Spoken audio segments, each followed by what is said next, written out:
and members of the panel and the audience. So we'll get started in about a minute or so.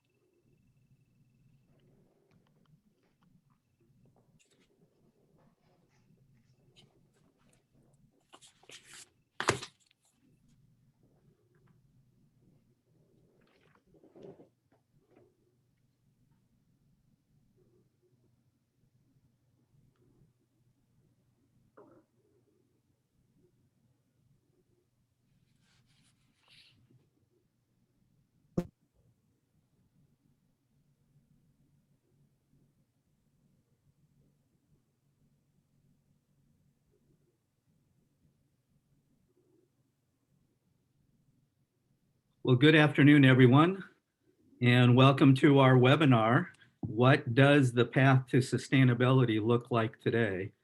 For those of you that do not know me, my name is Dennis Andraco, and I am the head of the Department of Architecture in the Golisano Institute for Sustainability at Rochester Institute of Technology. And over the next 90 minutes, I'll be serving as your moderator for this afternoon session. This webinar is done in partnership with our tri-state partners, AIA New Jersey and AIA Pennsylvania. So those two, along with AIA New York State, become the cohort for the program today. As I mentioned, it'll run approximately 90 minutes, and we should allow for ample time for questions and answers. A good part of the dialogue will include your participation from the audience to engage with the panelists. So our webinar has been approved for 1.5, 1.5 HSW credits and LUs, and to receive the credits, you must be present for the entire session. You don't have to have your face on the screen, but you must be present for the entire session. So throughout the program, you'll see 4 words that will periodically appear in the chat box as well as on the screen at various times. It's important that you take note of these words. You'll be given a test at the very end to make sure you know these words. You'll be required to write them on your continuing education card link that'll be provided at the in the chat box and also at the conclusion of the program. The card must be filled out and returned to us no later than tonight at midnight. So again, be sure that you open up your chat box to see these words in the continuing education card link. So as I said, we hope and expect that we will have the audience engage with the panel throughout this webinar presentation. If you have content questions for the presenters, please use the chat box, which you can find at the bottom of your screen to type in your questions. And also, if you have any technical questions about the webinar itself, use the chat box and we'll try to do our best to answer those during the webinar. Molly from AIA in New York State is the wizard behind the screen, and she and others are managing that wizardry with this Zoom session today. So hopefully that will go seamlessly.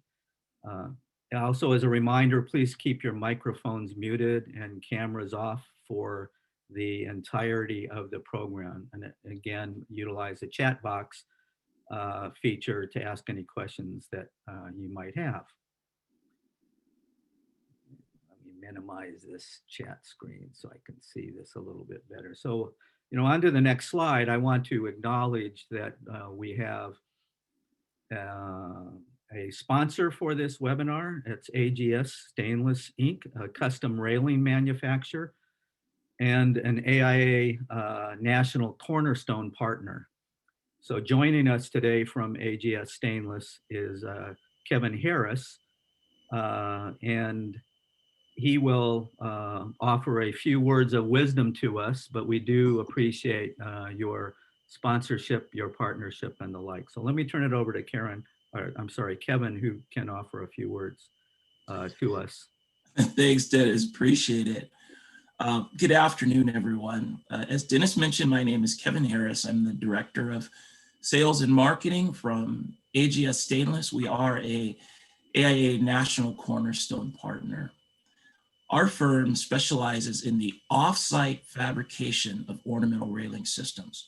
So where the traditional way to include custom stainless rails on your custom home or commercial building or educational facility is to specify them and then allow the general contractor to choose a local fabricator who will fabricate and install the railing systems.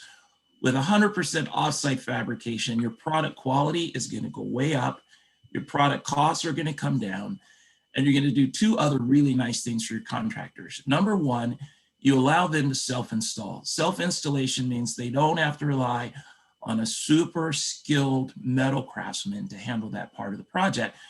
Because with 100% offsite fabrication, all that cutting, welding, polishing, that's all been done offsite. The components are numbered and they're shipped to the job site ready to be installed. So your general contractors and custom home builders are just gonna love not having to bring in a local metal fabricator if they don't have to. And then another really big thing that you're gonna get some thank yous for is with 100% offsite fabrication of your custom rails, you make it easier for the contractor to maintain proper job site distancing during the installation. So with local fabrication, you'll have 2 or 3, 4, maybe more metal fabricators working closely together to complete installation. When all that work's been done offsite and shipped to the job site ready to be installed, 1 or 2 people can do the installation without having to be closer than 6 feet. So we'd love to work with you. If you have any questions, feel free to reach out to me. Dennis, I hand it back to you. Great, Kevin. Thanks very much. And we do sincerely appreciate AGS Stainless's commitment to architecture and to the profession. So I appreciate your comments today and your ongoing and continued support. Before we get started, there are a few standard things that we want to go through. And on this slide, one note as a disclaimer is this presentation is protected by US and international copyright laws. So reproduction, distribution, display, and use of the presentation without written permission of the speaker or AI New York State and New Jersey and Pennsylvania is prohibited. And also the program is registered with AIA CES for continuing professional education, as most of you are aware. And as such, it does not include content does not include content that may be deemed or constructed to constitute approval of any method, product or service, enterprise, sponsorship, or endorsement by the AI New York State, AI New Jersey, or Pennsylvania. I'm reading off the screen here, so hopefully you can see that as well, but I am obligated to at least read through this. The statements expressed by the speakers, the panelists we have today, and other participants reflect their own views and not necessarily reflect and don't necessarily reflect the views or positions of the AIA or AI New York State, New Jersey, and Pennsylvania. Local components are those of their respective officers, directors, members, employees, or any other organization associated with them and involved in the planning and production of this program. Questions related to specific products and services may only be addressed at the conclusion of the presentation in the webinar this afternoon. This webinar and associated materials are being provided for general education purposes only, and information provided during this webinar and in the materials should not be construed as professional advice. Participants should consult a licensed architect or other appropriate professionals concerning the subject matter of this webinar, the materials, and their application to any specific facts or circumstances. The statements of the webinar moderator, myself, and panelists are of their own and are not statements of AI in New York State, New Jersey, or Pennsylvania. So with that, let me make a couple of statements here and interject briefly. I'm getting some items noted here in chat, both publicly and privately. As I said at the onset, I am Dennis Andreyko. It's a pleasure and an honor for me to serve as moderator today. And for some of those of you that are chiming in that know me over a short or long period of time, it is me. I am the Dennis Andraco that you may know, but for those of you that may reflect on the flyer that was sent out, it does not at all look like me in the flyer that was sent out. This is my COVID mode, and the photograph in the flyer is my pre-COVID mode, how I am normally attired. So just to let everybody know, this is the real Dennis Andraco here, even though I don't look like the real Dennis Andraco. So in terms of learning objectives today, let me just start at the onset that, most of us have come to realize and continue to realize there are many changes have occurred in our everyday lives in a variety of ways. And these changes have impacted in many regards how we work, how we recreate, how we socialize, how we plan, and how we design things. And as designers, this brings to bear our challenges around and responsibilities with our roles in shaping our future, and as stewards, how we navigate ourselves forward. Specifically, I think grounded in these learning objectives are areas that are recognizable and potentially altering or not the growth and trajectory around a sustainable agenda, broadly including things like the political landscape and policy decision landscape, changes in and fluctuations to that. The continued climate change discourse and agenda, and I'll put in quotes, natural, if you will, disasters, both their frequency and occurrence of events in magnitude. And last but not least, what we've been going through, and I have in my office a sculptural calendar that's fixed in time to this the spring, the vernal equinox, March 21st, and that was the day I left my office when we had to close up. And here we are now in December, and the global pandemic condition continues to challenge and aggressively impact us in a variety of ways. These three things and others, broadly, I think set the discussion and foundation for where we have been, where we are, and where we need to be navigating forward toward a sustainable future. So with that in mind, these learning objectives reinforce that overall. To explain the changes in federal support and R&D since 2016 in state and local responses to climate change via energy codes, policies, certifications, performance, et cetera, as well as private sector approaches. Secondly, to explain the challenges to private sector urban real estate development, public budgets for infrastructure and facilities, and to academic institutions, professional education, and certification programs.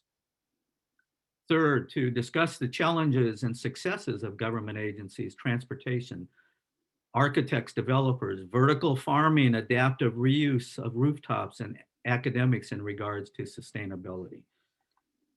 And fourth, to discuss the future of city versus suburban, or city and/or suburban or small town sustainable living, and the most important concern to ensure that sustainability also promotes equity. Oh, that's me, pre-COVID. Thank you, Mark, or Mike. So today's format will continue, and I'll introduce our 5 speakers and let them each one individually present their background position statement and a I think we must have going forward statement. From these position statements will generate our conversation. And again, we encourage you to ask questions or provide comments on their statements / position statements in the chat format of the Zoom arena. So with that, let me introduce our panel. First, we have Jody Smits-Anderson, AIA, Lead AP, BD&C, and Well AP. Jody is the Director of Sustainability Programs, the Dormitory Authority of the State of New York, incorporates regenerative practices into design, works on variety of buildings with green applications and business processes. He's a New York Energy Code trainer, recipient of the Green Building Advocate Award, does a lot of research and writing on Project Drawdown, has written numerous articles on the Journal of Green Building and other publications. And also noted on the bottom, a personal blog site and YouTube interview on Subject to Change. So welcome Jody as one of our panelists. Our second panelist is Justin Booth, and Justin is the executive director of Go Bike in Buffalo, an expert in livable communities and vibrant communities. He founded and directs Buffalo's bicycle advocacy organization, chairs the city of Buffalo's Bicycle Pedestrian Advisory Board. He's authored numerous policy and planning documents addressing livability and bicycle pedestrian infrastructure and access. And he's helped communities in a variety of ways across New York and beyond to examine, critique, evaluate, and plan for streets that increase activity and safety for all users. Welcome, Justin, our second panelist. Our third panelist is Michael Ingwe. And Michael is a partner in Bax Ingwe Architects and founder of Passive House Accelerator. He's an internationally recognized leader in the design and sustainability world through the firm's certified passive house projects. He's launched a Passive House Accelerator, an online platform that shares innovation and thought leadership in passive house design and construction. He is a partner, as I mentioned already, and that firm has a number of award-winning New York City-based projects. So welcome, Michael. Our fourth panelist today is Jess Carroll, and Jess is the Director of Technology of Farm One. And that is a vertical farm organization with locations in New York City, supplies restaurant chefs and home cooks with baby and microgreens, herbs, edible flowers, among other things, I'm sure.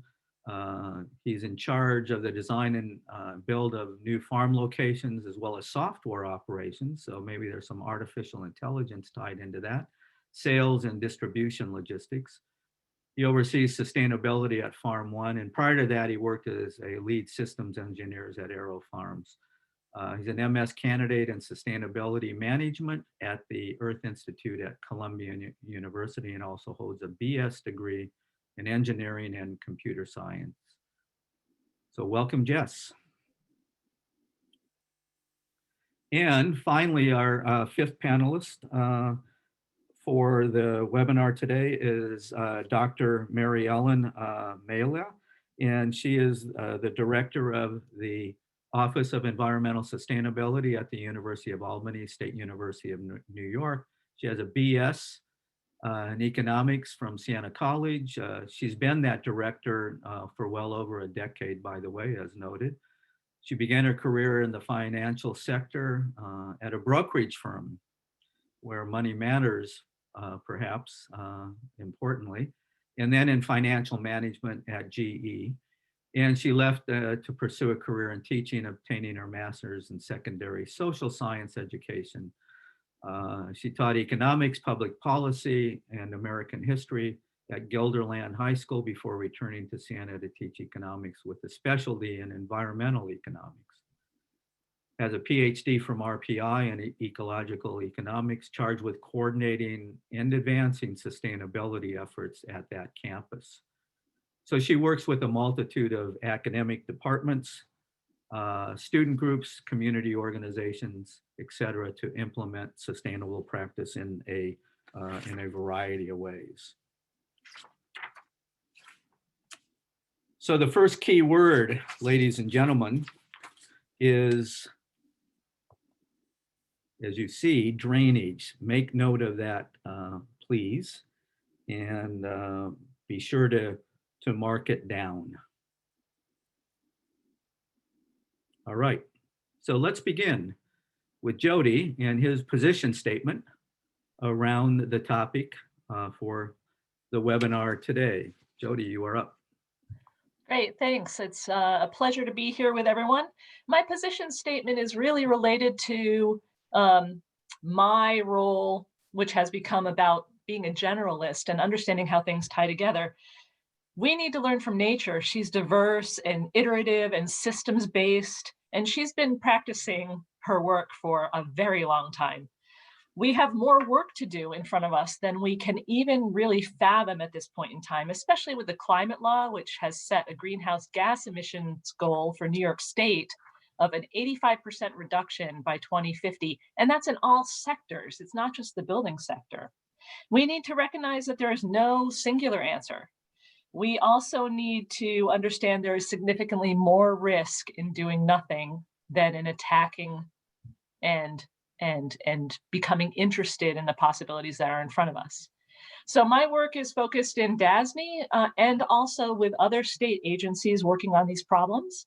And next slide, please. I'd like to talk about some of the parts and pieces of my position statement. So the first thing is really about nested systems and reciprocity. This relates to regenerative process in design and in planning. One example of nested systems is personal. So if I am the center point of a project that I'm working on or of knowledge I'm working on, then the system around me is maybe the team that I'm working with and all of their skill set. And the system around that is the resources we can pull from to inform that process. It's imperative that I don't just focus on my own skills, but that I support the skills of the team around me and that the team supports the systems that are then feeding them and then feeding me and feeding the project.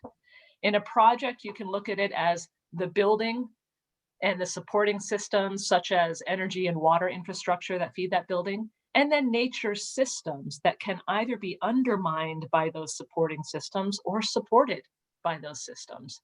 One example very quickly, actually, I probably don't have time. I'm going to have to tell you later. But that's a general example.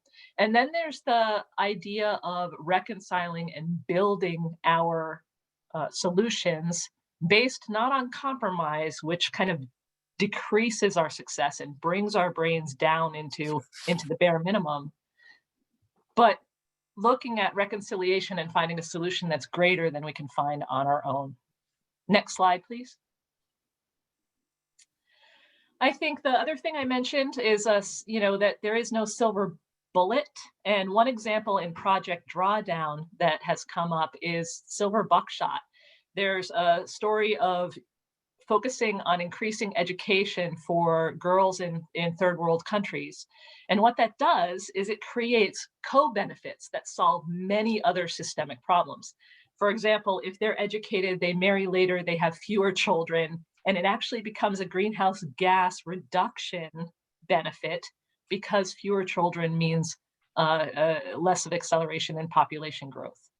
They get all these other benefits of being educated and supporting their community as well. So that's what we need. Whenever we look at a problem, we need to not just look at the problem, we need to look at how that problem affects everything around it and can benefit everything around it. Next slide, please. I think one example of this is, of course, the Sustainable Development Goals from the United Nations. And when we have aspirational goals that are that vibrant and that strong and that terrifyingly large, we need to understand that we need to understand them enough to start on the path, solve a problem, learn from that solution, fix it a little bit, tweak it a little bit, and see what's next on the path. We will never get to the aspirational goals if we don't start. And the fear of being wrong, it stops us from doing so many innovative things and learning and taking leapfrog steps toward resolution. The biggest piece of our job is to make sure that the people around us are able to do their job well. And the same thing goes with being iterative in our design process and our planning process, so long as we know the end goal, the aspirational path of net positive result. Next slide, please. And I am done. I appreciate the time. Thank you very much. Thank you very much. Yeah, I'm unmuted. Thank you very, very much, Jody. That was a very, very good overview. Let me see here. Now we're on to our second panelist, and I will turn it over to Justin from GoBike. Great, thank you for having me. And I think it's important to start out to say that, you know, at GoBike, I don't just think about cycling. I spend my days thinking about mobility and the broader sense of how people get around. Our vision at GoBike is a happy, healthy, and connected city where every person is able to get safely and easily where they need and want to go, no matter how they choose to get there. We believe everyone has a right to feel comfortable and safe from traffic violence in the neighborhood, especially when 30% of families in the city of Buffalo neighborhoods don't have access to a car. And without streets that support walking, cycling, and access to transit, many remain cut off from jobs, parks, supermarkets, doctors, families, and friends. So we've been working to change the policy and process and build partnerships and collaborations to build equitable mobility in our community that works for all people and does not just move cars. Change slide, please. It is clear that the ability to fully participate in society and benefit from opportunities here in Western New York and across the country is fundamental to improving outcomes for individuals, neighborhoods, and the city. Next slide. However, our transportation system and mobility system is currently built on an exclusionary framework that, when coupled with regional segregation, has tremendous race and class implications, especially when you look at our expressways that cut off our city from our water, cut our Olmsted Park and Parkway system in half, removing the parkways that connected the parks together and our neighborhoods together, dividing the east side of the city from the rest of the city, and disproportionately burden the families there with negative health consequences of poor air quality to make it easier for people from the suburbs to drive in and out of the city every day. So how do we change this paradigm? Especially when we know that investment in streets that support people in all of their mobility needs provides significant benefits. Number one, sustainability, climate change.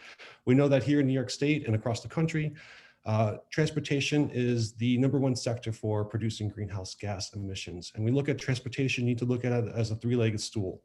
We're making significant gains in improving vehicle efficiency, improving fuel economy, and different types of fuels, but we are not having any changes in vehicle miles traveled, which is really key in terms of how are we reducing greenhouse gas emissions from transportation. We know that investing in our streets provides economic vibrancy in our cities. We know that it's also an equity issue, just for the fact that, you know, AAA calculates the owning and operating a vehicle to be roughly $8,500 a year. For a family that only is bringing in $30,000 a year, that's a significant portion of their household income. And of course, health. You know, the idea from public health that we need to encourage more people to go take the escalator, to go use the Stairmaster, is certainly not working if you look at some of the impacts that and the disproportionate impacts that our poor health is having in our communities. So I think it's important to understand that quality of life is the currency of the future. And we need to build mobility that supports that quality of life in our communities. Too often when we design our streets, next slide, please. The proposed plan presented by traffic engineers to the public is set, and the job of participation is to achieve public support through public relations, checking the box, even when the public does not agree with what is being presented. Planning and decision-making responsibilities must be shared. While it's important to utilize data, research, best practices, and practitioner knowledge, what we're often missing is the lived experiences of the people in the communities we're working in. The emphasis should be community. Unique community partnerships and collaborations to develop creative approaches for solving the actual problems people face in our neighborhoods. And importantly, particularly for sustainability, we must change our metrics. Right now, the #1 metric that we use in transportation planning is vehicle level of service. For those who don't know, it is our subjective measure of how much congestion we can tolerate at an intersection during peak travel time. The idea is to reduce vehicle delay. Well, with that metric in place, we have induced demand for creating more drivers and increasing vehicle miles traveled. Because when you have too much delay at an intersection, our response is to widen the roadway, add more lanes, and the same congestion we're trying to eliminate comes back within a couple of years because we made it easier for people to drive. This process also looks as inequitable because we consider a vehicle carrying one person the same as a bus carrying 30 people. So it doesn't provide the mobility and the metrics for mobility that we were really trying to see in our communities. So during the pandemic, it's been really interesting to see the results and how that is changing people's driving patterns and mobility patterns. Here in Western New York, walking and bicycling are perceived as a path to liberation, adventure, and healing, and is not only a form of recreation, but of active transportation. With less cars on the road, cycling has been up in Western New York by 3,000%, pedestrian activity up by 500%. And across the country, we've seen up to a 40% reduction in vehicle miles traveled, which should be the metric in which we consider how we move people around, reducing vehicle miles traveled. So as we think about the future and the post-pandemic recovery, many cities across the globe are putting essentials within close walking and biking distance with a promise of equitable access to jobs and services for all in order to rebuild areas economically hard hit by the pandemic. Because everyone should be able to meet their shopping, work, recreational, and cultural needs within a 15-minute walk or bike ride as a way to rebuild and restore while protecting lives, improving health, providing opportunity, and reducing the impact of climate change. I think we must change our transportation policy and processes to focus on building equitable mobility in our communities that works for all people and while reducing the amount of vehicle miles traveled. So thank you. And I think I forgot to ask you to move my slides forward, so I apologize. That's fine, Justin. Thank you very, very much. There are a couple more slides then. That's it. While we transition into the next slide, those of you who may not have seen in the chat session, Jody wanted to share at the end a thought. So please take a look at that. I'll read it briefly. What we need is supported collaborative innovators that are grounded in building science and behavior science. We need this in order to create the many pathways we need to succeed. So Jody, thanks for sharing that as well. We'll interject that now and we'll be sure to come back to that in the Q&A and the dialogue. Our second key word for continuing education is ecological. So please make a note of that because you'll be asked to identify the key words, as I mentioned earlier, at the end of the webinar. Let's now transition into our third panelist, and that is Michael. Michael, you're up. Thank you very much, and thanks for having me today. What's interesting about what I'd like to talk to is that the solution I'm describing is happening right now. And we are facing incredibly dire problems that are being already described. Our world is on fire. It's heating up faster than we ever expected. We've got thousands of people who are desperate for work. And we've got people in COVID who are finally started to realize that healthy indoor air environment is pretty important. So what's nice about all of these is that we actually have solutions for all of them. And it's exciting that they're possible and that they're happening. So in terms of the buildings on fire, our buildings account for massive amounts of greenhouse gas emissions, and Passive House reduces these significantly. Regarding needing work for thousands of people, Local 97, just in New York State, really will open up the doors for almost $20 billion in the retrofit market. And then you've got the air indoor quality, which you've got equipment that's already there, already being used, already being tested, ERVs, HRVs, providing filtered fresh air 24/7.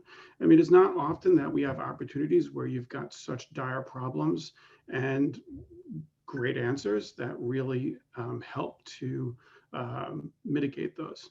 In this case, we do, and we just have to start doing it as fast as we can. So you can go to the next slide. So just coming back to the passive house principles and the passive house benefits, because I will tell you, I almost never talk about the principles when I meet with a client, but the principles, and I'll do them kind of one by one. The way I describe it is sealed bugs from passive houses are sealed.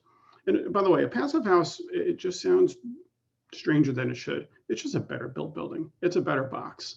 And really what you've got is you've got a house or a building that's sealed from bugs, critters, dust, and allergens through airtight construction. It's like having a windbreaker. And then you've got your super insulated walls, which reduces your heating and cooling needs significantly, in some cases by 80 or 90%. I'm in a passive house right now. My heat is not on today in New York City. So that'll give you a sense of how well they do it. If it's sunny out, I don't need heat. It's in New York, which is kind of a game changer. Then you've got warm and dry interior spaces through thermal bridge free construction, not allowing that cold to come in. And then you've got serene interior environments that keep out all the street noise. I don't hear the garbage truck outside, and that's all through high performance glazing.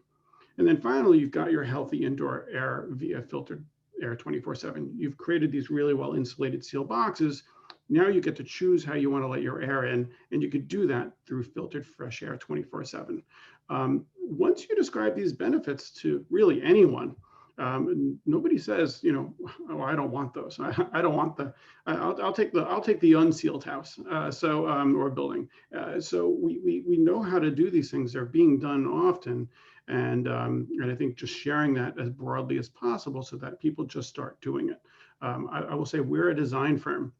We are not a technically proficient firm, although we are, of course, we're architects, but we hired passive house consultants and fantastic contractors who know how to do this. So it's really every project that could do this. So you can go to the next slide. And so one of the things, we've done about 14 passive houses. We're doing about a dozen more now. Some of them are LEED Platinum, some of them are LEED Gold, some of them are Passive Plus with renewables, because passive houses and building the better box is just the beginning, as I think has already been described here as well. You build the better box first, and then you can think about renewables, and then you can think about a lot of different things, always having to think about embodied carbon. So, but this is being done right now, and this is all from the Passive House Accelerator, which we formed about 1.5 years ago, which is just a platform for everybody to share lots of different programs and so on and so forth, and different projects. And these are all projects, and there are many, I could have filled the slide with them, of projects that are all being done right now, from education centers to senior housing, hospitals. There's a massive affordable housing push. This one is by a fantastic architect in New York City, who's actually also a great speaker. He may have spoken for the AIA already, a whole bunch of schools. So really, when you're asked the question, well, what kind of building type can be a high performance building or a passive house? The answer really is every building. And coming back to the position statement, we know how to do these things. We're sharing how we can do them in communities like this and on the accelerator. And we just have to do it. That's the position statement. And thank you. I appreciate it. Thank you, Michael. Our fourth panelist is Jess.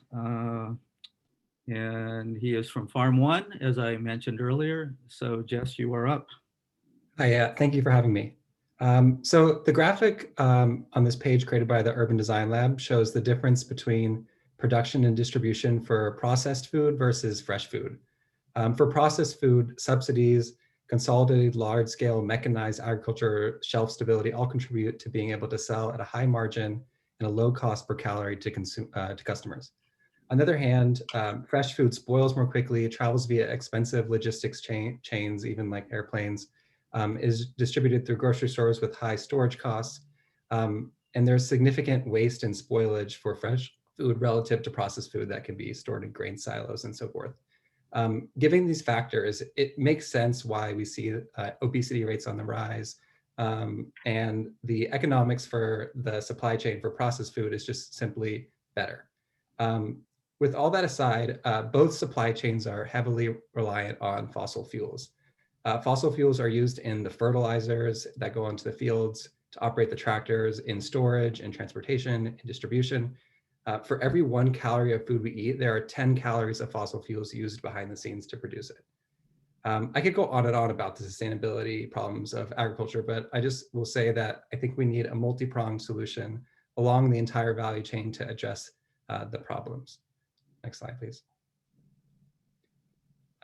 So Farm One seeks to change a small part of this food system by creating modes of food production in the built environment that supply customers with rare, fresh, and local ingredients. Here you can see examples of farms that Farm One has built or operated in New York City area. While the total output of these farms is tiny in the grand scheme of things, we hope to continue to scale our business in cities across the world.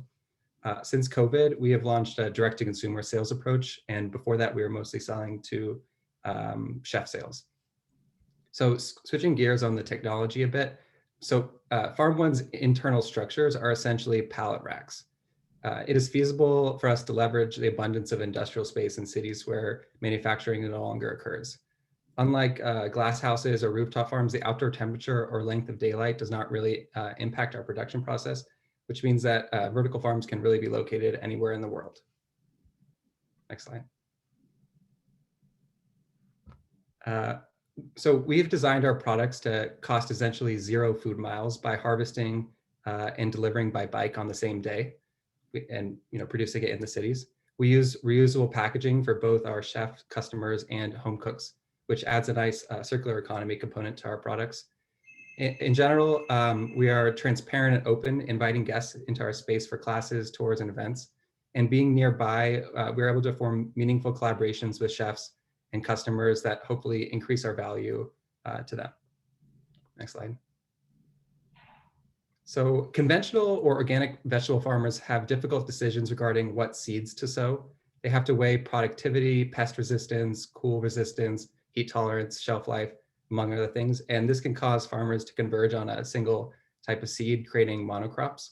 For Farm One, we harvest and deliver on the same day and control the environment in the facilities. So this gives us more options for picking seeds that are biodiverse. In essence, the main way that we support biodiversity is simply by buying heirloom or rare seeds from seed companies who continue to propagate a wide selection of crops. Yeah, we're totally grateful for these companies like Baker's Creek who do this really important work. Next slide. Our method of farming for vertical farming doesn't really rely on heavy automation because our farms are smaller scale and more distributed. So this provides employment opportunity for a lot of the labor. Each farm employs probably between 5 to 10 people based on the size, but we see a future where there are hundreds of these farms across the United States. We ultimately want to work with local partners to build farms and not just own them all ourselves. This picture is actually an urban farm located in the Chicago area that we're partnering with to extend their growing season year round by building a vertical farm on their site. These types of projects partnering with existing urban farms will also further our mission to help provide local food access to neighborhoods that are potentially food insecure, like the one that this urban farm is located in. So in conclusion, I think we must embed social and environmental sustainability considerations into our decision-making very deeply, rather than sort of having sustainability be an add-on consideration for a business. And that's all. Thank you very much. Thank you, Jess. That was very, very good. And just to stay on track and to make sure you're all awake, our third continuing ed word is emissions. So please make note of that, as it will be required of you when you complete your continuing education form at the end of the webinar. Our fifth presenter is Dr. Mary Ellen. And as I noted before, the Director of the Office of Environmental Sustainability at University at Albany. So Mary Ellen, you are up. Thank you.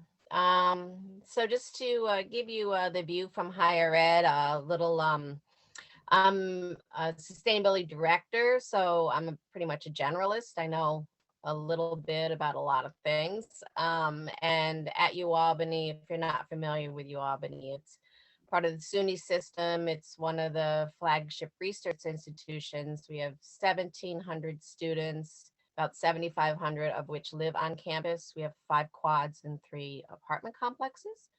And our Uptown campus was designed by Edward Durrell Stone, very unique design, both revered and hated at the same time. But it's pretty unique, and as we've done major rehabs and new builds, we built to LEED specifications and gotten certifications on all the buildings we've undertaken on campus. We also have downtown campus, which is at Western Avenue and served as the main campus until 1966. And across the river in Rensselaer, we have the Health Sciences campus, which is a former pharmaceutical complex, and we purchased that in 1996. So I work with a lot of different departments, both internally and externally, and student groups. I also work pretty closely with an energy officer who is more of the engineer and the technical piece of it. I'm more of the educator and the engagement side of it. So I think for a lot of us, and I am also pretty active in a statewide coalition around sustainability practitioners in higher ed. For those of us who've been involved with it for a while, like myself, some of us for a decade, like myself,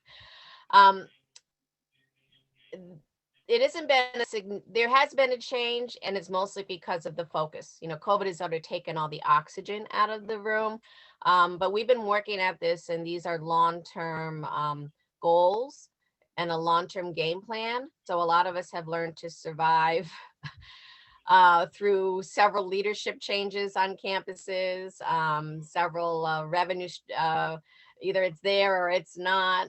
It's been up and down. A lot of us are very tuition dependent. And so, for example, UAlbany, about 10% of our operating costs actually is funded by the state. So we're really dependent on revenues from our tuition, our students living on campus, our grants. So that obviously has hurt campuses. COVID has hurt campuses when students aren't living there. I think that as I mentioned this slide, the thing is that it's a very critical time in the climate change movement to really take action, and so it's an unfortunate timing. But we have not seen, at least most of us right now, have not seen a step away from committing to energy and sustainability. As part of a state agency, we certainly have not seen the goals change, or we don't expect them to. And so our students are incredible advocates and motivators of doing this work. So that we see those trends continuing. You can go to the next slide. We recently did let me see, this is our, in terms of research, a lot of us align ourselves with the global goals. I know Jody alluded to them, and I highlighted some of the things that we research at UAlbany. We have a lot of climate scientists there, and some world-renowned researchers in renewable energy. We also have a lot of have had a lot of work in environmental health and also health inequities. So a lot of these things we've been doing for years, and most recently we're beginning to do more work on environmental policy. So in ways with some of the issues COVID has brought up. Next slide.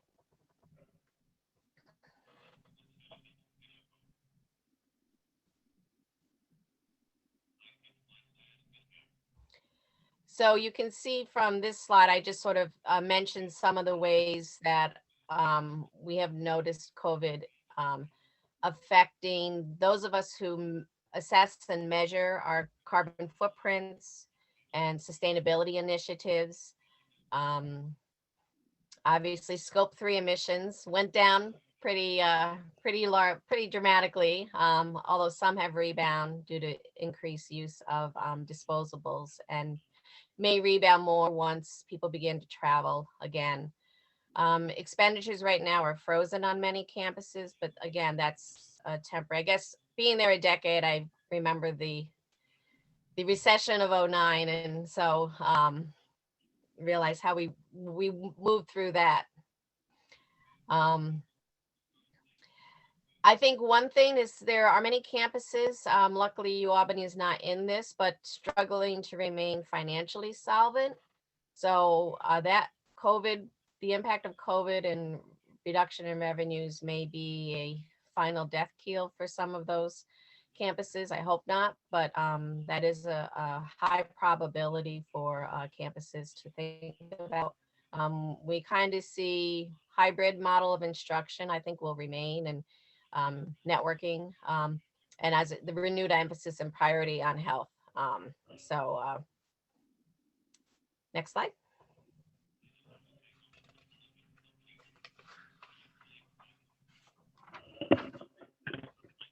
So here are some of the lessons we think we could apply to sustainability that have been learned from the sustainability world. You know, it is important that we have leadership, strong leadership, that government has a role. We can change our behavior. It is possible to do that.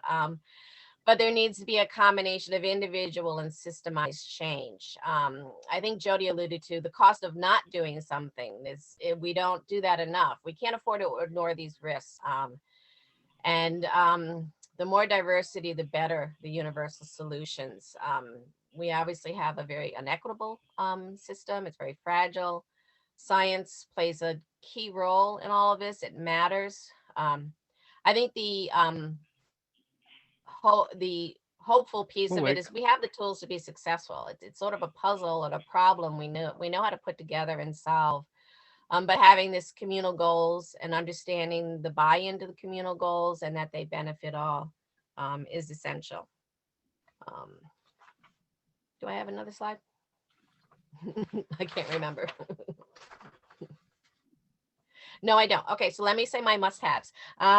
So just to wrap up, what I see is we must have sort of courageous and steady leadership, willing to pursue these long-term goals and these sustainable outcomes. If we keep acting as sort of individual actors, even as an individual campus, we can't think that way. We have to think about being part of a community and working with our NGOs and our municipal entities. So that creative partnership, you know, what we're looking to, if we're looking at strictly at carbon neutrality, we're looking to electrify as much as we can our heat and our fleet, and then moving to a source fuel switching of renewables.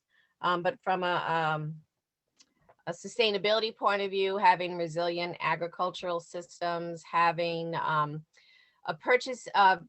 waste disposal viewpoint that's circular. So it's from the purchasing decisions we make to the disposal. It's beyond recycling or just recycling.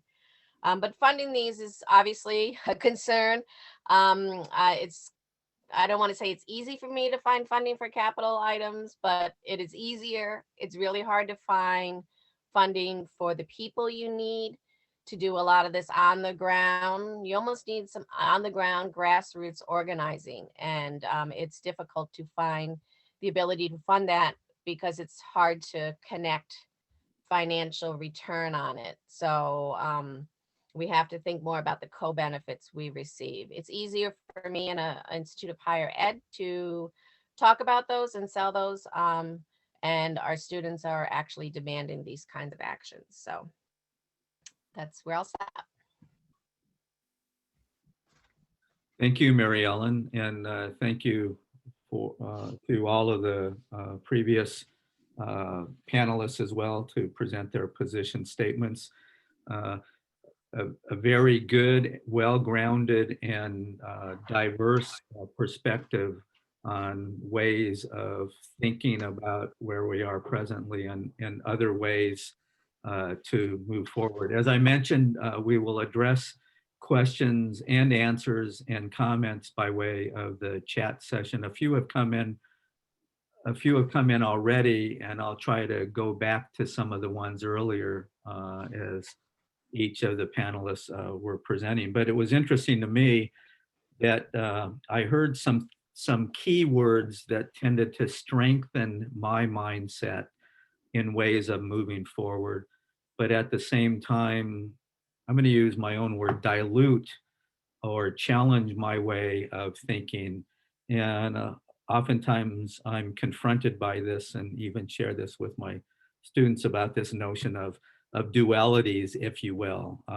For example, in the very beginning, this notion about nesting and connecting with nature, as I sometimes say, a primacy toward nature. Yet on the other hand, there is a primacy toward technology. So we've got these natural systems and we've got these science-based systems. And with that comes the need for research and tools and things like that.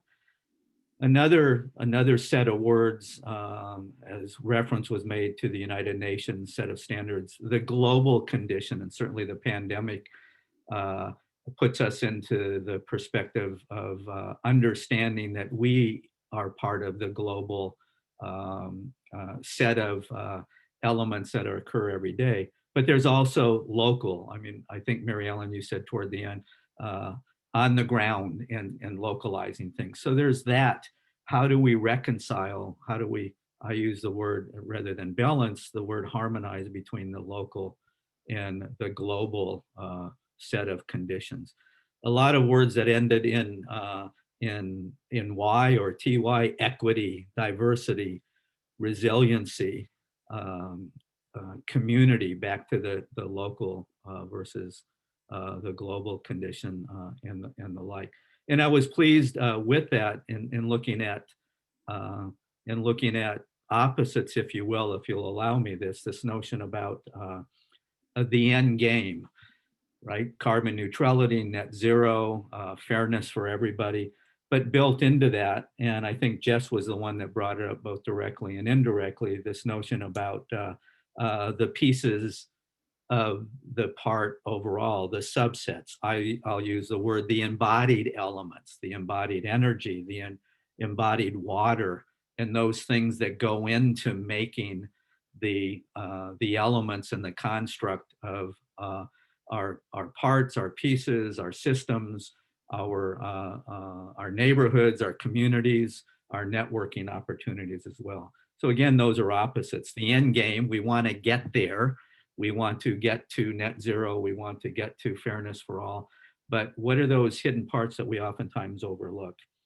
And in terms of the social conditions that we're dealing with now, and I'll pick on, I won't pick on, but I'll borrow from Mary Ellen again, since she was the last presenter and I see her on the screen. And being from Albany, and I had another call with some folks around the country earlier today, one of whom was from Albany or near Albany, and she said she had close to 2 feet of snow.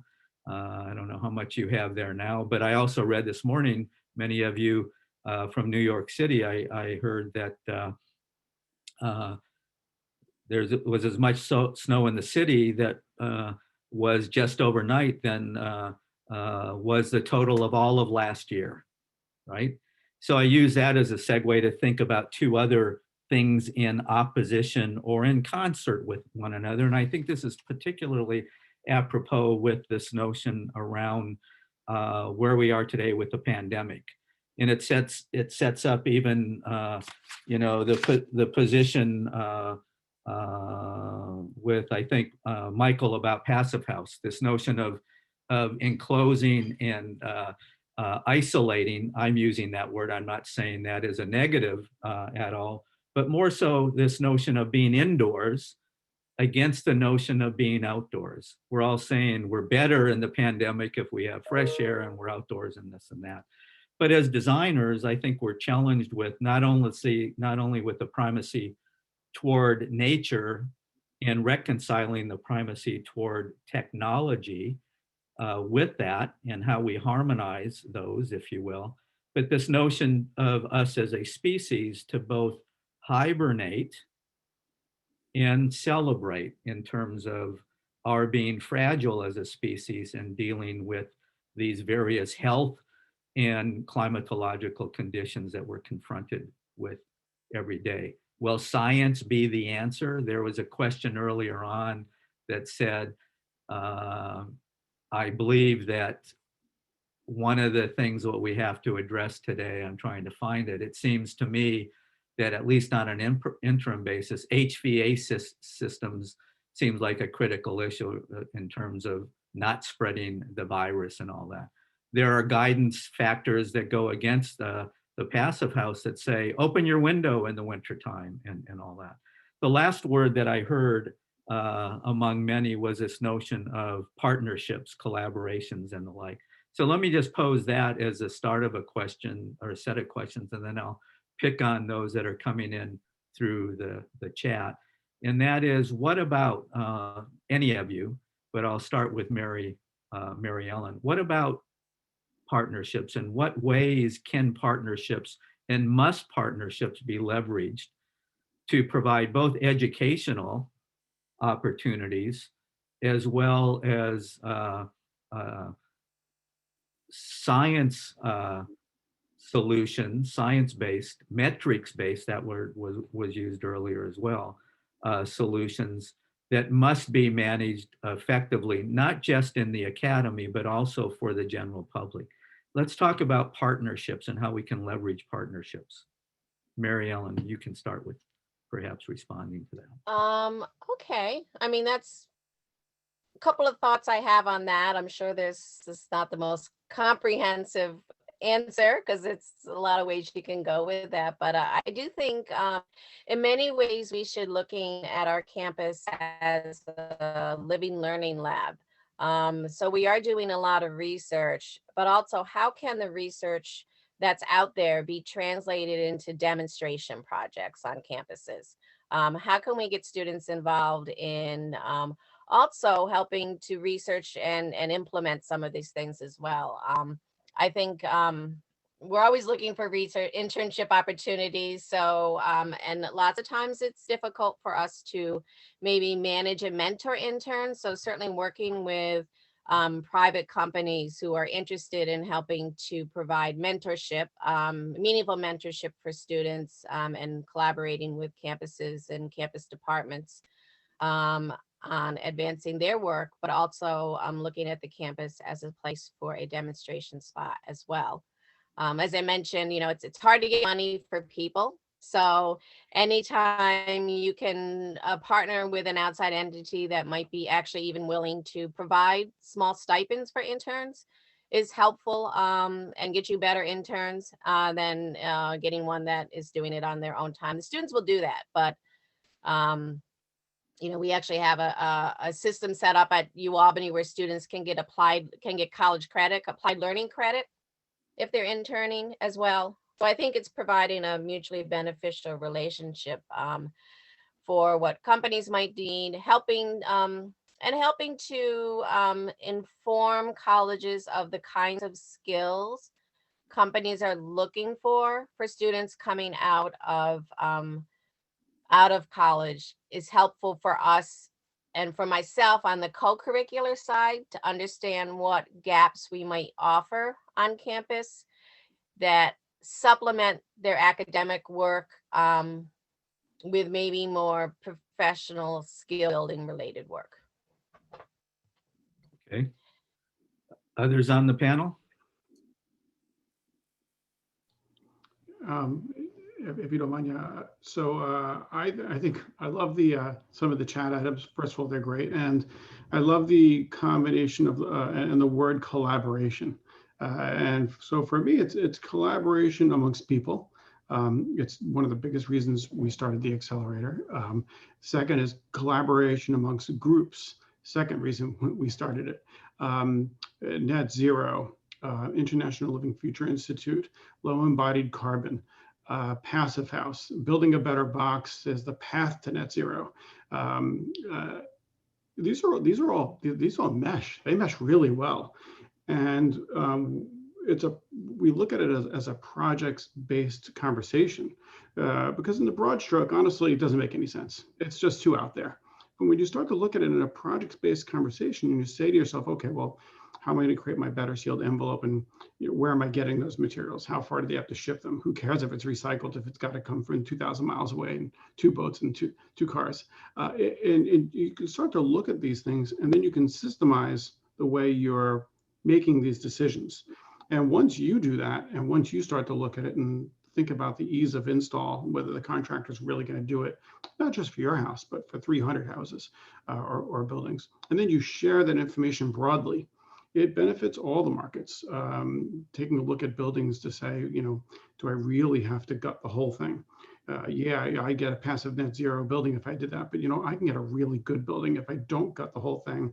I don't need to. I've got a lot of great stuff there. Thinking again about the embodied carbon and getting the best house I can. But it's very often for me, and for how I see it being done, not just in our practice, but in many other practices, it's a combination of all of these different pieces and the groups that are being described in the chat. There's so many fantastic answers that once you mesh them together, coming back to the word collaborate, it's amazing how clear the answer is, especially when you look at it per project. And solving it on your project and then sharing it means you can solve it on a much broader scale and very, very quickly.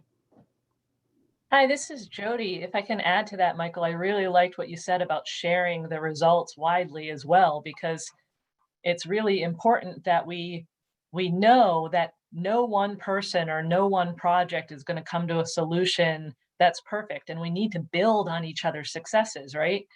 And then what you talked about with finding a solution, developing a solution that might not be ideal, but will get to a result that's really replicable. I think that's really important as well. And this is just a little thought for everyone on this call. One of the things that I've worked on a lot, and this is going to sound very simple and possibly foolish, but I've worked on it for the last couple of years to change my language so that when I'm in a team meeting and somebody comes up with an idea, even if I think it's a ridiculous idea, I say, yes, I hear that idea, and how can we approach that? Or, and how can you help me understand it better? Because our tendency is to say, yes, but we can't do it because of X, Y, and Z. And if we stop talking like that and start saying, yes, and we have to figure out how to do it, we're going to amplify that potential pretty quickly, I think. Yeah, that's a very good point, to be more inclusive versus exclusive. Again, my interpretation and in my words, but to pick up on that a little bit more with somewhat of a focus, Jody, I shared what you posted that you wanted to end with, and I want to pick up on that a little bit for yourself and for others, and that's this notion about being grounded in building science and behavioral science, a perspective that some may share in terms of our profession, let's say the architectural profession, is we're always dealing about buildings, right? And we're always dealing about the science of the building and the systems in the building and the like. Where at the end of the day, it's not at all about buildings, it's about people. It's about the people. And that's one mindset shift. And if we can become more inclusive that way, to your point, grounded in both and building science and behavioral science. And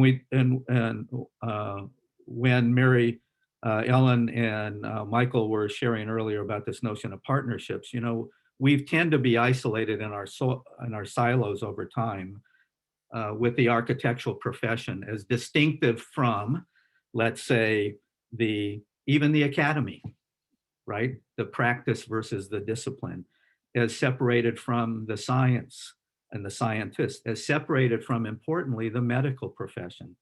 And as was brought up already, as separated from industry.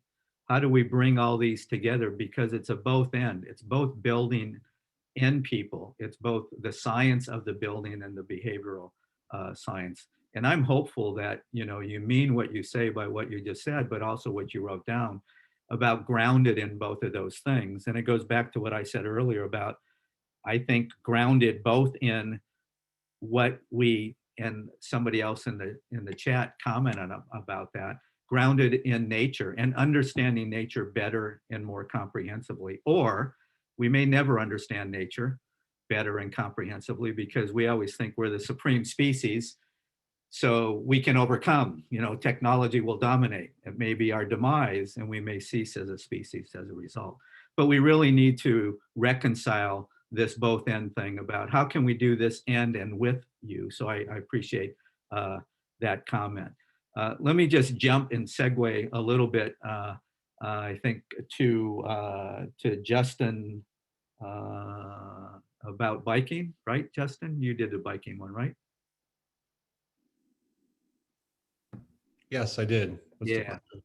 So Justin, back to local and global, a couple of things. There was a comment in there about the bike route between Albany and Troy seems to be more for the upper and middle class and all that. What about thinking of and branching out so we can think about other extending our transportation networks? I mean, I'm from Buffalo as well, so I hear you and I understand you and all that. But secondly, I always get hung up on this, and don't take it personally.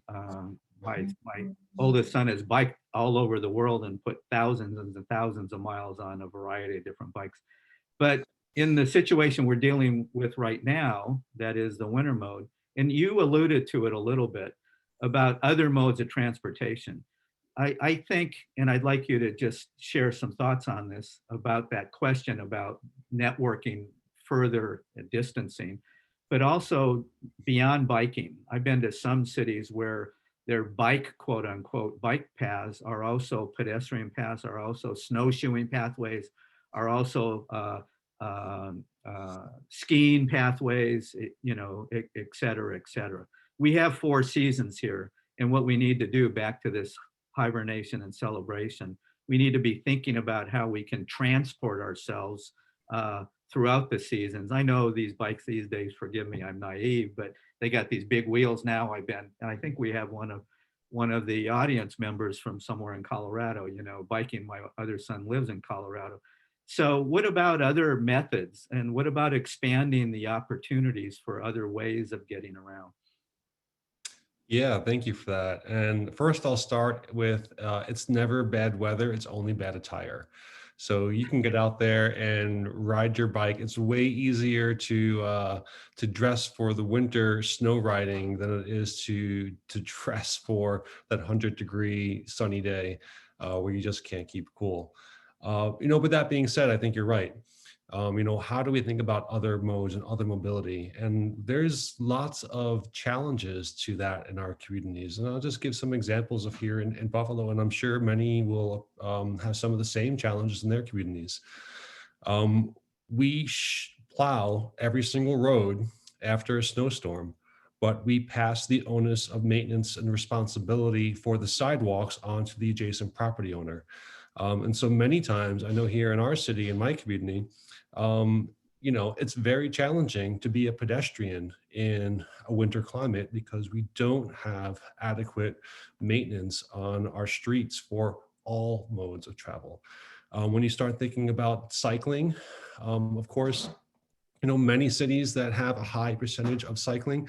Look at some places over in Europe, in Amsterdam or Copenhagen, where they have a very similar snowy climate, cold climate, or even places like Minneapolis, Minnesota, where maybe not as much snow, but certainly gets cold. They prioritize certain routes for snow removal and maintenance to continue to encourage that travel mode. It's very challenging to encourage more people to use public transit. If to get onto the bus as say a single mother with a child, you have to climb over the snowbank to actually access it, and the bus shelter is full of the snow from the plow that just went by, right? So we don't make these other modes equitable. We facilitate and prioritize the movements of cars from point A to point B.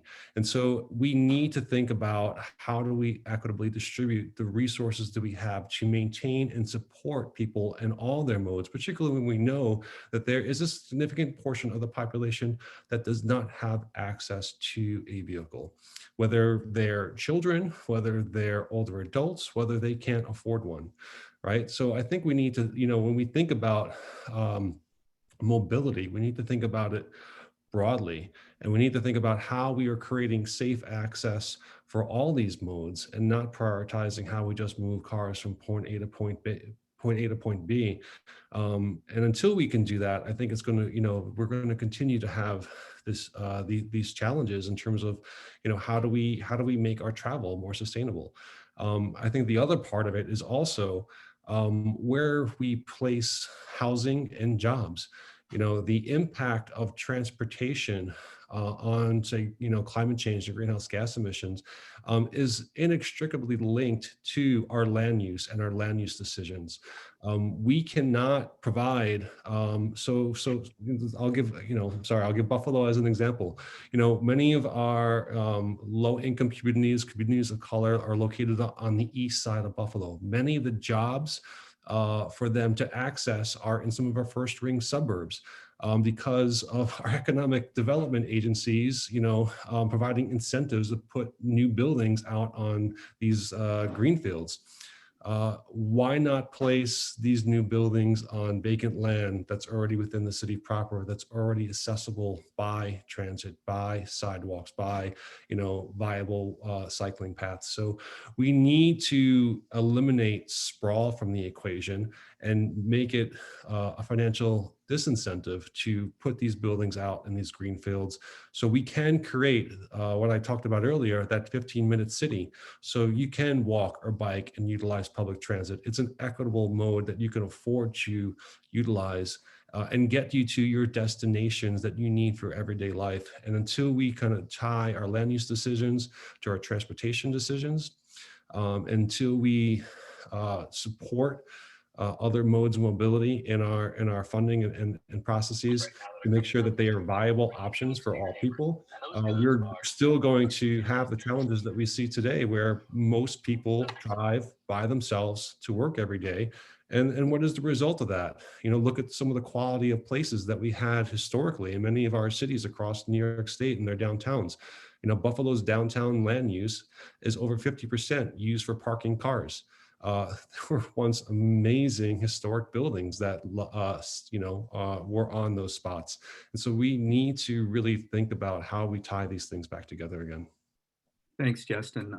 Let me go to some other questions because they're piling up here from the attendees, combining a couple, dealing with the pandemic being global, and it's a long time coming. Perhaps there's a lesson from nature about this, fortifying our immune system and resilience to fend off such threats, and sustainability, carbon reduction. And I want to point out the word that Adam identified in his statement and question, biophilia as the way of a better future. Does any panelists want to comment on biophilia briefly, so we can get on to other questions as well, as an opportunity? This is Jody. Biophilia is like my drug of choice at the moment. It really is something that we're just learning about, in that it can improve health, it reduces stress levels, and to top off the biophilic connection, which feeds your personal health, it also, the embodied carbon levels are awesome, and grown materials include biogenic carbon, which actually draws down the carbon in the atmosphere to sequester in the life of the building. If you compound that benefit by talking about local processing and local farming of mass timber, for example, there is no downside to biophilic approaches. We predicted in 2020 point of inflection. Okay, there's something going on in the background. Somebody could mute. Let me go to another question here. How do the panelists work in communities that may not agree with terminology associated with sustainability, and therefore resistant to the stated goals? I can answer that one. I think for us, we don't necessarily brand our product or our company as a sustainability company or one with a sustainability core mission. I think for-profit companies in particular, it's important that sustainability be deeply ingrained in the decision-making of the business, but does not necessarily need to be the main feature of the marketing. In fact, I think research and marketing would show that having the product be a superior product and more sustainable is a much better way than having people pay more for a sustainable product that performs worse. So for us, we're really considering the customer and what they might feel they want to spend money on versus what is sort of most sustainable, and thinking about our product only. Good point. The short term and or the long term, or versus the long term. I remember from years ago, pay me now or pay me later. And I think we're in the era now where we're having to pay later as a result of being misguided earlier.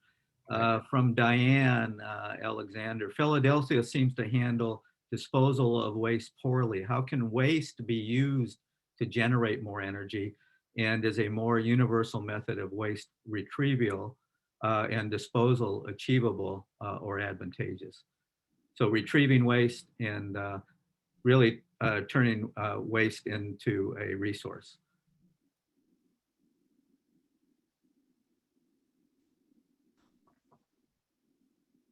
I'll take a stab at some of this. Some waste to energy efforts are actually more harmful than beneficial, so you have to be careful about it. But I think we have evolved to move away from emphasis on the recycling R to the reduce and reuse R's as more important, which inherently will reduce our waste no matter what. I think there are some wastes that we have, and just to speak from UAlbany's perspective, that are highly beneficial in terms of feedstock for another purpose, such as our food waste, even our cardboard and such that. So I think we do need to look at our waste as a resource, but not look at that as a panacea that we can just produce more waste because we can now get rid of it by some technological magic bullet that doesn't exist. That's sort of my take on some of that. I welcome others' comments.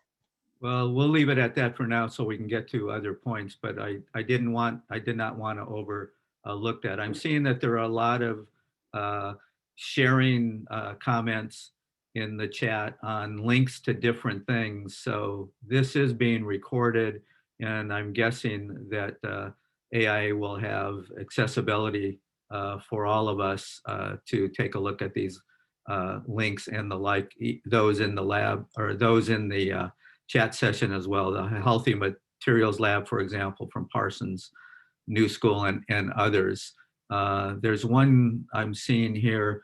I'd like to ask Justin and the panel to elaborate on Justin's statement, quote, quality of life is the currency of the future, and changing cultural notions of wealth in regards to meaningful life.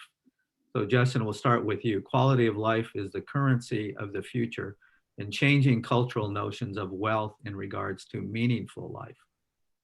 Sure, and I can start by, I draw, I think, people's attention to New York State and the Erie Canal. At least from Buffalo to Albany, each city is about equidistance apart because that's how far the mules could pull the barges along the Erie Canal, right? So many of our cities, many of our communities were built around transportation and transportation at the time, and our transportation systems that were available to us to support our communities and move goods.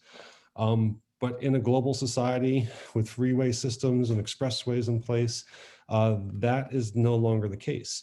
And so what is attracting businesses to cities and communities, and what's attracting people is quality of life. When people have that notion of, they have access to parks, they can easily walk down the street to the coffee shop. Most of their things is within a 1 to 3 mile walk or bicycle. That is the quality of life that is that attracts people to these communities. You know, I thought it was pretty hilarious when you, at a time, the mayor of Chicago and the mayor of Seattle were having a kind of a little competition on who can build the most protected bike lanes first, because that is what they saw as a way to attract a lot of the new tech firms, because of these large businesses knew that that is what's going to bring some of the brightest and best employees to their businesses. And so we need to invest in creating great places and great spaces for people to live, to work, and to play. That's going to build a quality of life that's going to rebound and rebuild our communities and our cities, and redefine, I think, what we think as wealth. Is it the amount of money in your pocket, or our health, right? So I think we can have arguments about that, but I certainly am more in favor about building that quality life and community, and really focusing on community health as being the main driver of what is going to fuel our economy and our communities and our people in the future. Thank you, Justin. There's a question here directed to Jess. Could you speak to the material and energetic inputs of urban vertical farming versus those used in conventional and organic agriculture at industrial and small scales? What have you learned about reducing material inputs in vertical farming during your experience working in the industry? Have there been any great advances? There has been a lot of, so energy efficiency for the LEDs has gone up quite a bit, which makes the whole concept of vertical farming more viable. That being said, the energy inputs are still fairly significant. The initial build of a facility requires a lot of steel and racking and stuff like that. We have moved towards using secondhand, like repurposed racking. So I think that sort of reduces the footprint of a new facility, but still is significant. Our nutrients are actually pretty low. These are mostly derived from fossil fuels, but because we're recycling the water, so applying it to the root zone and then going back to the reservoir and then applying again to the root zone, we're basically allowing the plants to use up all of the nutrients that we provide to the water instead of it running off into local streams and stuff. So from that perspective, the input of nutrients is much more efficient for indoor farming. And then our growing media is another kind of major input. The main media we use is not great. It's a byproduct of, it's made by rock wool. It's basically the byproduct of making the home insulation. But that's not the most energy efficient material to produce, and causes a lot of local environmental problems in the areas that are producing rock wool. So it's something that we're looking at better options for, but definitely need to improve.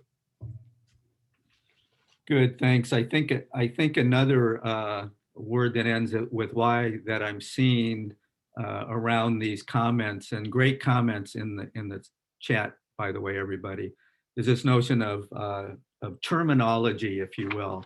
I think someone said something about waste accountability, and we need to think about the 3-mile city as opposed to the 15-minute city. If we can redefine our terms that are more equitable, that offer more of clarity, transparency, and understanding, I think that can go a long way. I'm just borrowing from some of you that are writing in the chat session now. We're getting close to the end of our session. The AIA New York State staff, some will remain on for a few minutes afterwards to address any closing items, but the last continuing education word for this webinar is filtration. So we've gone through 4 words now. The last is filtration, and you need all 4 of those words to be able to successfully pass the test or the exam, more seriously, to receive your continuing education credit. So with that, we are coming close to the close of this webinar, and it's all the time, unfortunately, we have for today, but this has been a very enriching and rewarding, I think, conversation and dialogue for us, you as panelists, for Jody, Justin, Michael, Jess, and Mary Ellen. I want to, on behalf of all of us, thank you for sharing your expertise with us. And I also want to thank those in the audience for attending as well. I think we had upwards of 150 or 160 people in this session. So I think it sends a strong signal of the interest, as well as a notion of addressing where we need to go from here. And in addition, as is on the screen now, I want to thank Kevin Harris and AGS Stainless for sponsoring today's session. As I mentioned before, your support is greatly appreciated. And also what I want to do, I have one other closing comment, but before I get to that, I want to remind everybody about another upcoming webinar. I think it's tomorrow, if I see it right on the screen, December 18th, already December 18th. So join, please, AI New York State, New York, Central New York, Long Island, New York, Peconic, and Westchester Hudson Valley for Strong Leaders in Tumultuous Times webinar. As I said, tomorrow, the 18th, from 1 to 2:30.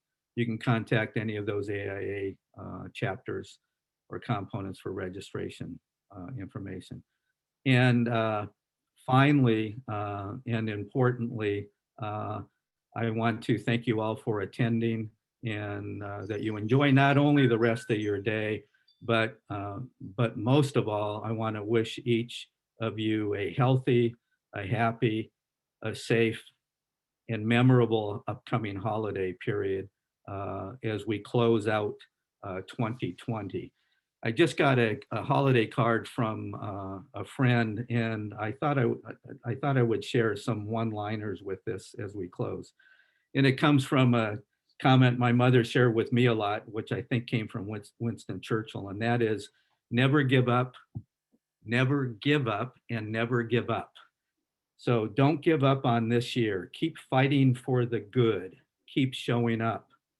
Keep giving back. Keep being kind. Keep being brave. Keep caring and keep sharing and keep trying new things.